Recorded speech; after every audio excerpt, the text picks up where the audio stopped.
મોજે દરિયાની મહેફિલમાં તમામ ખોજી અને સાહસી આત્માઓનું હૃદયથી સ્વાગત છે. મિત્રો, વચ્ચે એક યોગી મિત્રનો ફોન હતો. બહુ ગંભીર લાગ્યા અને આપણે તો કદી ગંભીર થતા નથી. તો મેં હસતા હસતા વાત કરી તો એમને મજા ના આવી.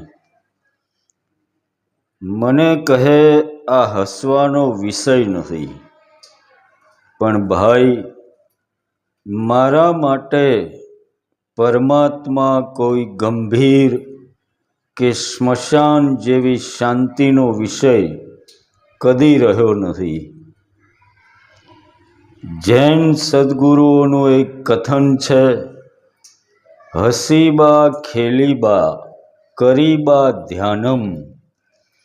હસીબા ખેલીબા કરીબા ધ્યાનમ.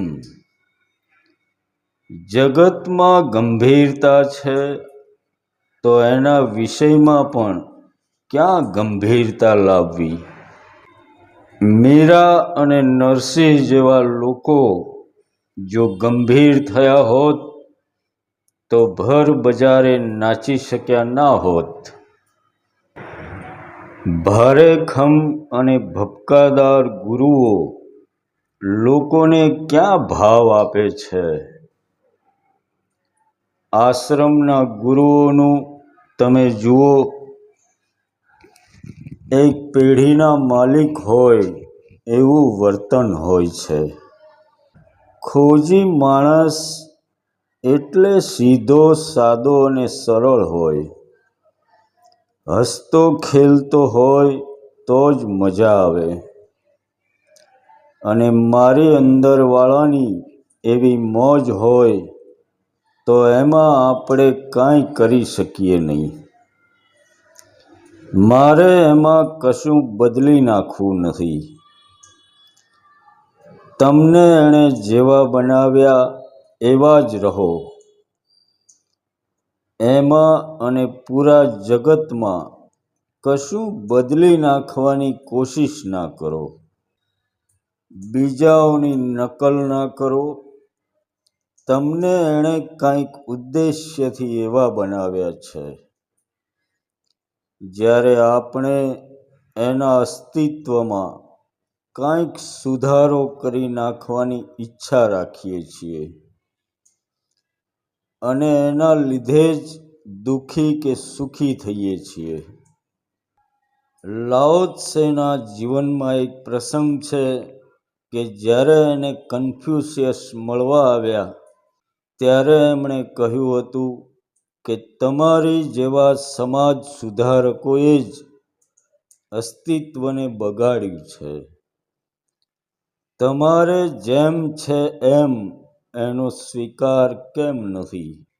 મિત્રો, આપણી ચેનલનો મૂળ ઉદ્દેશ્ય જ ધ્યાન અને સત્સંગથી કોઈ જાતના ભટકાવ અને કોઈ મુલાકાત વગર મનુષ્યની ચેતનાને સત્ય સુધી સરળતાથી અને હસતા હસતા જ પહોંચાડી દેવાની છે. તો આવો માનવતાના શિખરો સર કરવામાં તમારો પણ સહયોગ રહે. એટલે ચેનલને લાઈક, સબસ્ક્રાઈબ અને સંબંધી મિત્રોને પણ શેર કરવા નમ્ર વિનંતી. મિત્રો, તમને એમ લાગે છે કે ધ્યાન સાધનાથી દરેક માણસ પરિચિત છે, પણ એવું કાંઈ નથી. કહેવાતા ધાર્મિક લોકોએ એને એટલું બધું ગુપ્ત રાખ્યું છે કે હજી ઘણા ખોજીઓને એની ખબર નથી. મારા ઉપર ફોન આવે એટલે મને થાય છે કે હજી તો ઘણું કામ કરવું બાકી છે અને આપણા વિડીયોથી ઘણા ખોજી મિત્રોને એનો લાભ મળ્યો છે. એનો પણ મને આનંદ છે અને હજી બીજા મિત્રોને પણ એનો લાભ મળે અને બિંદાસ તમે પણ ફોન કરીને મૂંઝવતા પ્રશ્નો પૂછી શકો અને તમને પણ પ્રેરણા મળે એવા આશયથી આજે એક ખોજી સાહેબનું રેકોર્ડિંગ મૂકું છું. સાંભળી લેજો. જે લોકોને ધ્યાનમાં ઘણા બધા અમુક નાના નાના પ્રશ્નો મૂંઝવતા હોય છે એમને આ સાહેબનું રેકોર્ડિંગ અવશ્ય મદદ કરશે. અને યાદ રાખજો મિત્રો કે આપણે જ્ઞાન માર્ગ અને ધ્યાન માર્ગ બેઉ તરફના ખોજી મિત્રો હોય છે. એટલે સામે જે ખોજી આત્મા છે એને જેની જરૂર હોય એ મુજબ મારી અંદરથી સલાહ નીકળે. એટલે કોઈની સાથેની વાતથી કોઈએ પોતાની ચેતનાને જરા પણ ઉતરતી સમજવાની જરૂર નથી કે સાલું આપણે તો આવું થતું નથી. પણ મિત્રો, દરેક વ્યક્તિને એની પ્રકૃતિ મુજબ અનુભવ મળે. એવું જરૂરી નથી કે બીજાને જે અનુભવ થાય એ જ તમને પણ થાય. તો પહેલા સાંભળી લઈએ એ સાહેબનું રેકોર્ડિંગ. હેલો. જય ગુરુદેવ. જય ગુરુદેવ. તબિયત સારું બાપુ? હા, બોલો બોલો. પ્રભુ, પરમ દાડે મેં ફોન તમને કરી તો બાપા. હવે કાલે હું ફોન મેં આપો કરી ના કર્યો કારણ કે તમે મને કીધેલું કે એક આસને બને ત્યાં સુધી રહેજો એમ. તો બાપુ મેં કાલે એક જ આસને પદ્માસને જે મારો ટાઈમ હતો એ પ્રમાણે પ્રભુ મેં ઘણી કોશિશ કરી ટાઈમ જોવાની, પણ જે સમયે જે મને અંદરથી જે લાલચ બાપુ એક છે અંદર, કારણ કે વચમાં મારો મહિના પર એક એવો પ્રસંગ બને બાપુ મારી પાસે કે ધ્યાનમાં મારી થાકવાની કાષ્ટા આવી ને બાપુ જયારે, એટલે ઓટોમેટિક મારે નાભી આગળથી બાપુ ઉઠે છે, પેલો એક સ્પંદ ઉઠે છે. હવે એ નાભી આગળથી સ્પંદ ઉઠી નાભી કમરથી જ બાપુ મારી આજે સૂક્ષ્મ ના કે છે ને બાપુ. હાલો. હા હા, સાંભળું, બોલો. હા, સૂક્ષ્મ નાળી બાપુ પહેલા હું જગાડી અને અનુલોમ નિલોમ કે છે કર્યા પછી બેવું છું બાપુ, પદ્માસન વાળું છું. તો એ જાણું આમ અતિશય થાકવાની, આમ વેઠવાની, હમણાં છોડ દો ઉઠી જાવ એવું કરતા કરતા પછી એક સમય એવો બાપુ મારો આવ્યો કે એક અંદરથી વિસ્ફોટ જેવું નહીં જેવું એવું થયું. તો આખા શરીરમાં જનજણાટી આમ પ્રકાશ, એ પ્રકાશ બાપુ કપાળ આગળ એકદમ પુષ્કળ પ્રકાશ. એમ મને એ આનંદ થયો. હવે એની લાલચ બાપુ મારા જતી નથી અત્યારે. બરાબર. છેલ્લા એક મહિનાથી હું બસ ત્યાં સુધી તો પોકું છું, ગમે તેમ થાય, પછી પોઝિશન ગમે તે થઈ જાય એમ કહેવાનો મતલબ. બરાબર. હવે તમે મને પરમ દાડે ફોન કર્યો બાપુ, મેં તો કીધું કે ભાઈ તમે કોશિશ કરજો કે એક વખત એક જ આસન પછી જો આમ ટૂંકમાં ટટાર બેસજો અને પછી એ કરી દેજો. હવે બાપુ હું જયારે તમામ કોશિશ કરવા છતાંય પછી હું ઉભો ના થઈ શક્યો અને ઉભો થયો, મેં ટાઈમ જોયો ને ઘેરમાંથી બહાર નીકળ્યો, મેં ટાઈમ જોયો તો બાપુ જે સમય હું મારો દરરોજનો છે ને પ્રભુ, એ સમય થઈ જ ગયેલો હતો બાપુ. એટલે મેં કાલે તમને ફોન ના કર્યો કે ભાઈ કદાચ કોઈ ભૂલ ના લઈને મારે કદાચ અથવા કશું કહેવાને લીધે થયું હોય એવું. એટલે આજે મેં કીધું ચાલો આજે જોઉં તો ખરો. કદાચ આજે બી બાપુ મારી એવું જ થયું. વચમાં તમે જે કહો છો એ ધ્યાન મારા રહ્યું નહીં બાપુ, કે ટાઈમ જે પદ્માસન વાળ્યા પછી કમરથી નીચે કદાચ વળી જાવ તમે અને પછી ઊભા થઈ જજો. તો પ્રભુ આજે મારાથી એવું ના થઈ શક્યું, કારણ કે મને એ ભાન રહ્યું નહીં. હવે હું તમને એવું કહેવા માંગતો હતો કે મારો પ્રશ્ન એવો હતો કે બાપુ આની આ પોઝિશનમાં કદાચ હું મિનિટ વધારતો રહું છું, મિનિટ બે મિનિટ 5 દાડે બાપુ હું એકાદ બે મિનિટ વધારું છું, તો આ પદ્માસનમાંથી બાપુ કદાચ કોઈ પ્રોબ્લેમ ઉભો તો થશે નહીં ને? હું મારે ખાલી આગળ જ પૂછું છું તમને બાપુ. ના કશું ના થાય. શું થાય? કારણ કે તમે કહો છો એ પ્રમાણે એટલે પદ્માસન ઉભો થયા પછી બાપુ જે તમે સ્ટીક બતાવેલી છે મને હથેળી ઘસવાથી, એ હથેળી ઘસવાથી તો બાપુ છૂટું તો પડી જ જાય છે બધું, કોઈ સર્કલ એ જ થતો નહીં. ખાલી 5 મિનિટ 10 કદાચ લાગે 5-7 મિનિટમાં, પછી કમ્પ્લીટ આવી જાય છે. તો એટલે મારું એવું માનવું છે અંદર કે ભાઈ માલિકના પ્રતાપે જો કલાક સુધી આવ્યો છે, કલાક ઉપરનો ટાઈમ છે, તો આની આ પોઝિશનમાં કદાચ આગળ રહું તો પદ્માસનમાં જ રહું ને બાપુ અત્યારે? હા તમારે થાય છે ભાઈ, હું વાંધો ના થાય છે બાપુ. અને માલિકના પ્રતાપે તમે પહેલો જ વાર ફોન મેં બાપુ તમને કર્યો તે ઘડી મારી સમજણ અમે નથી બાપુ, અને તમારું માર્ગદર્શન લીધા પછી, કારણ કે હું બે ત્રણ આસન કરી અને અડધો કલાક કરતો હતો બાપુ, અને તમારી સલાહથી બાપુ આવી એક જ આસન પકડ્યું છે મેં, અને સૂક્ષ્મ જગાડ્યા પછી પદ્માસન વારું છું બાપુ. અત્યારે કલાકની આસપાસ નીકળી છે. એવા તમામ બાપુ માલિકની તમારી પ્રતાપે એવા તમામ અનુભવ મને થઈ ગયા છે બાપુ, કે જે દાખલા તરીકે પાણી વરવું, જણજણાટી આવી, ચક્કર આવવા, બધું ફરવું, લાસ્ટ એન્ડમાં જયારે ઉઠવાનો સમય અતિશય જયારે વેઠવાની કેપેસિટી બહાર આવી જાય એટલે ખાલી ઢેસણ મિશન બધું અદ્ધર થઈ જાય બાપુ. આવી પોઝિશન પર આવ્યા છે આપણે. ના સરસ, તમારી સાધના સારી ચાલે છે, પણ તમે આ બધા સંકલ્પ વિકલ્પ મટાડી દો, સમજે? હા તો ભાઈ આ મને કઈ થશે નહીં, પદ્માસન નથી, શું થશે, આ તે બધું મટાડી દો એમ. હા એટલે જે થવાનું થાય એટલે આ પ્રશ્ન બાપુ ઢવમાં નહીં રહેવાનું, કહેવાનો મતલબ ઢવમાં નહીં રહેવાનું કશાયમાં એમ. બરોબર. આ જે છે ને જેમ છે બરાબર જ છે બધું એમ. નહીં સાક્ષી ભાવ જ કરું છું બાપુ, જે થનાર થઈ જાય એ તો કોઈ સવાલ જ પેદા થતો નહીં. પણ આ તો જયારે ધ્યાન છૂટે છે બાપુ મારું, અને પછી જે પોઝિશન ઉભી થાય છે, દાખલા તરીકે જે પગ કાઢવો પાછો પદ્માસનમાંથી પગ તો બાપુ ઉઠાવવો પડે ને આપણે, તે ઘડીએ થોડીક તકલીફ પડે, એટલે કે જબરજસ્ત તકલીફ. એટલે થોડી વાર બેસી રહેવાનું, જ્યાં સુધી બધું રિલેક્સ ના થઈ જાય ને ત્યાં સુધી બેસી રહેવાનું, એકદમ નહીં છોડી દેવાનું એમ.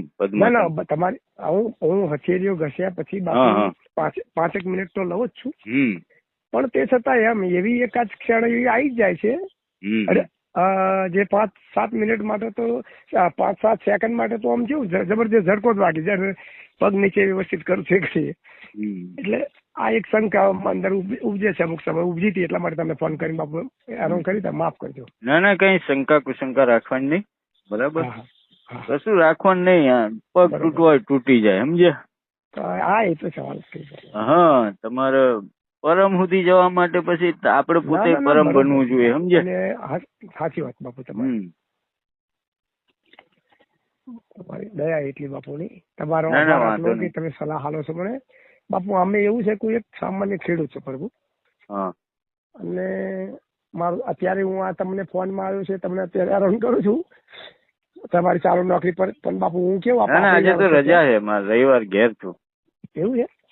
એટલે હું બાપુ શું છે પાપડી વેરું છું અત્યારે, મારે પાપડી આવે છે ને વટાણા પાપડી, એ કરી છે મેં બાપુ, અને એ વીણતો 15 ફોન કર્યું તે ઘડી મેં આ મારો કાર્યક્રમ છે બાપુ આવ્યો, કારણ કે મજૂર મળતા નહીં તો પોતે કરવું પડે બાપુ મારે, તો મેં કીધું લાવો બાપુ ફોન મારીને. ના વાંધો નહીં, તમારે જયારે ઈચ્છા હોય ત્યારે ફોન કરી દેવો, બરાબર? અમુક તમારા જેવા માણસો ને તો ગમે ત્યારે ફોન કરો ચાલો, સમજે? આ તો અમુક નવા માણસો ને એવા હોય ને પછી ટાઈમ બગાડે, એટલે ઓફિસ ટાઈમમાં મજા ના આવે. પણ તે છતાં તમારું બી અમારે વિચારવું પડે બાપુ, નોકરી. બાકી તમારે, અને આમાં શું છે કે આપડે જો પૈસા વાળા થવું હોય તો પૈસા વાળા થવા જેવા પેલા જીવવું પડે, એવું છે, સમજ્યા તમે? એવી રીતે પરમ ને પામવો હોય તો તમારે પેલા પરમ બનવું પડે. અસ્તિત્વ આખું છે ને આ તમારા જે શાકભાજી નું આ બધું જે વનસ્પતિ છે એને જોયા કરો તમે, એ બધા સ્થિર છે, બરાબર? આપડે જ હલ્યા કરીએ છીએ, પ્રકૃતિ છે બાપુ, પ્રકૃતિની અંદર જ હોય. વાત તમારી સાચી બાપા. હો, હા, એની અંદર આપણે ઘૂસી જવાનું છે. એ જેમ જીવે છે એમ જીવવાનું આપણે, એમ સમજ્યા? જ એમ જ બાપા, સ્થિરતા પકડી લેવાની છે. હા, તમે એની પાપડી વેણી લો તોડી લો તો એ કશું કહે નહીં તમને, સમજ્યા? નાખે બાપા, સાચી વાત પણ તમારી. આપણને કોઈ ખાલી થોડી હળી કરી જાય તો આપણે ગાંગા થઈ જઈએ, સમજ્યા? ના વાત સાચી તમારી બાપુ, સાચી વાત તમારી. એટલે એવું છે એમ કે આપણે એના તરફ ગતિ કરી રહ્યા છીએ તો કોઈ પણ જાતનો ભય રાખવાનો નહીં મગજમાં. પહેલી વાત તો એ સમજો. બરાબર. આપણે બીજું કોઈ કામ કરીએ ને ત્યારે આપણે બિયાતા નથી, પણ આની અંદર આપણને બીક લાગે. હાલું આમ થઈ જશે તેમ થઈ જશે, સમજ્યા? એટલે અમે બાપુ જે થાય નહીં. હા, એટલે બરોબર તમારે. મને એમ કે હવે મારે માલિકના પ્રતાપે કેવું બાપુ, શરૂઆતમાં મારી કોઈ પોઝિશન જ નથી આ બાબતનું. હા, બરાબર. અને કેવું આ ધ્યાન એટલે શું લાગુ પાછું વધારે નહીં. આપડે તો બાપુ મારે ગુરુ પૂનમના મહિનાથી હું ચાલુ થયો છું બાપુ. 6 મહિના જેવું થયું છે, લગભગ 6-7 મહિના જેવું. બરાબર. પણ મને બાપુ માલિકના પ્રતાપે અનુભવ થયો છે અને તમારા પ્રતાપે અનુભવ થયો છે બાપુ મારે. અને બીજા નંબરમાં એનો ટાઈમ બી બાપુ મારો ધીરે ધીરે વધવા મળે છે. વાત એટલા માટે માલિકના પ્રતાપે આ છાડે છે પ્રભુ આવે. તમે ચાલુ રાખો અને ધીરે ધીરે સમય વધારો. બરાબર. હા, હવે તો બાપુ અને ગમે એટલું મારું કેવું એમ છે કે ભલે ને 5 મિનિટ વધે, 1 મહિનામાં 5 મિનિટ ભલે વધતી, પણ પદ્માસન સિવાય તો કરવું જ નથી, જે તમે થઈ જાય. હા, એટલે સારું છે. તમારે પેલું પલાઠી મારો ને તો પેલું ઘૂંટણ રહ્યો ને જમીને ભટકાય ને એટલે એ હાડકું બહુ કળે એમ, સમજ્યા તમે? બરોબર. એના કરતા પદ્માસન ની જે સ્થિતિ છે ને એ બહુ સારી છે એમ, સમજ્યા? હા. પણ મૂળ તમારા મગજમાંથી બધું કાઢી નાખો, કચર પટ્ટી, સમજે? ભય લાગે, ડર લાગે. પછી પેલું તમે કીધું ને જવાળું ફરી આવ્યું નથી, બરાબર. એમાં કેવું હોય, તમે ત્યાંથી વડોદરા આવવા નીકળો ને તો વચ્ચે હોટલ આવે ને તો ફરી પાછી એ હોટલ આગળ ના આવે, સમજી લો. બરોબર છે, સમજ્યા તમે? એ પછી બીજું કંઈક આવે એમ, અથવા બીજી હોટલ આવે, એની એ હોટલ આગળ ના આવે, સમજ્યા તમે? બરોબર. એટલે એવું સમજી લેજો. એવું છે એમ ને બાપુ? હા, એટલે કદી એનું એ ફરી દેખા શું કામ કરવું છે તમારે એમ? આ બધા રસ્તાના તમારી બાપુ પગથિયા છે, સમજો તમે. બરોબર છે. એટલે બાપુ એમ કે એક વખત નો જે અનુભવ છે ને બાપુ, એની લાલચ મને નહીં. હા, એટલે એવું જ થાય. પછી સાધક છે ને ત્યાં અટકી જતો હોય, સમજ્યા ને? ચાલું પેલું કેમ નહીં દેખાતું, પણ ભાઈ તમે નીકળી ગયા ત્યાંથી, બરાબર. પછી આગળ કંઈક આવશે ને બીજું નવું એમ. બરોબર. એટલે બાપુ હવે એ જગ્યાની બહુ આશા રાખું નહીં. હા, આશા રાખવાની જ ના હોય ને એમ. ત્યાંથી આગળ જ નીકળવાની કોશિશ કર્યું. હા, એમ. બરોબર. સમજ્યા તમે? બરોબર બાપુ. એટલે એ તો બધું સામાન્ય શરૂઆતમાં આ બધું હોય જ એમ, પણ એટલે એનાથી એટલું સાબિત થાય કે તમારો રસ્તો સાચો છે, સમજ્યા તમે? હા બાપુ. તમે સાચી દિશામાં જઈ રહ્યા છો એમ, બીજું કઈ નહીં. પછી એનું એ નહીં રાખવાનું કે ભાઈ આ પેલું આવ્યું નથી હજી, સારું ફરી કેમ ના આવ્યું એમ. એ તમે કીધું, સાચું કીધું બાપુ. એમ કે હવે પછી જો એ કેવું એનો સ્ટેપ હું લઈને બે ના રહ્યું. હા, એવું છે એમ, સમજ્યા? સારું બાપુ, માફ કરજો. જય ગુરુદેવ બાપુ. ના, જય ગુરુદેવ. ટાઈમ તો હાજી. ચલો, જય ગુરુદેવ. હાજી. તો મિત્રો, એની કૃપાથી, ચેનલના વિડીયોથી આવા ખોજી મિત્રોને પ્રેરણા મળે છે. એ જાણી મને પણ આનંદ થાય છે અને તમને પણ આધ્યાત્મિક બાબતે કોઈ પણ મૂંઝવણ હોય તો કોઈ પણ સમયે કોલ કરી શકો છો. ઘણા મિત્રોના પ્રશ્ન હોય છે કે તમારો આશ્રમ ક્યાં છે? તો અગાઉ પણ આપણે કહેલું છે કે આપણે કોઈ આશ્રમના ધણી નથી. તમારી જેવા જ સીધા સાદા અને સરળ ખોજી છીએ. એટલે ફોન કરવામાં કોઈ પણ જાતનો સંકોચ રાખવો નહીં. સ્ક્રીન ઉપર નંબર આપેલો જ છે, એમાં વોટ્સઅપ નથી, એટલે મેસેજ કરવો નહીં. સીધો ફોન કરી દેવા નમ્ર વિનંતી. દરેક મનુષ્યરૂપી મંદિરમાં બેઠેલા પરમ તત્વને મારા હૃદયથી પ્રણામ. તો મળીશું મિત્રો આવતા એપિસોડમાં.